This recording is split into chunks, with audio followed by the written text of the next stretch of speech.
ఏమిటి మీ అల్లరి? మీరు ఇక్కడ చేస్తున్న అల్లరి అక్కడ స్టాఫ్ రూమ్ దాకా వినపడుతోంది. లెక్చరర్ కాస్త ఆలస్యం అయితే శ్రద్ధగా చదువుకోవాలి గాని గోళ చేస్తారా? మా రోజుల్లో ఎంత కష్టపడి చదువుకునే వాళ్ళు. కష్టం అంటే ఏమిటో మీలో ఒక్కడికైనా తెలుసా? కష్టాలేంటి సార్ కష్టాలు? అసలు మా స్టూడెంట్ కష్టాలు ఎలా ఉంటాయి తెలుసా మీకు? రోజు కాలేజ్ రావడానికి రాను పండు 10 కిలోమీటర్లు. ఈ ట్రాఫిక్ జామ్ లో బైక్ డ్రైవ్ చేయడం ఎంత కష్టమో తెలుసా మీకు? లెక్చరర్ ఇచ్చిన అసైన్మెంట్ కంప్లీట్ చేయకపోతే ఆ టెన్షన్ అందులో ఉండే కష్టం తెలుసా మీకు? ఫ్రెండ్స్ అందరూ బాగా దుబ్బి తిని ఆ బిల్లు మొత్తం నా అకౌంట్ లో వేసి నన్నే కట్టమన్నప్పుడు నేను పడే టెన్షన్ అందులో ఉన్న కష్టం తెలుసా మీకు?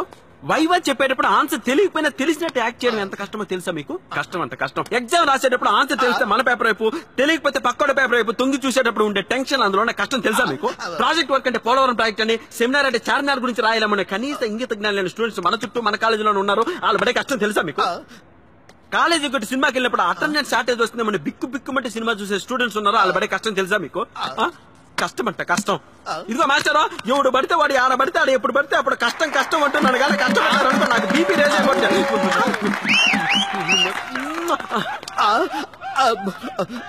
పొరపాట్ల కష్టం వల్ల పాపానికి ఎంత క్లాస్ బీగుతావా? కష్టం గురించి మాట్లాడమంటే కష్ట నష్టాలు తెలియకుండా చాలా ఇష్టంగా మాట్లాడతా మాస్టారు. క్లాస్ చెప్పొద్దంటావా? ఇంకొకసారి కష్టం గురించి మాట్లాడుకు.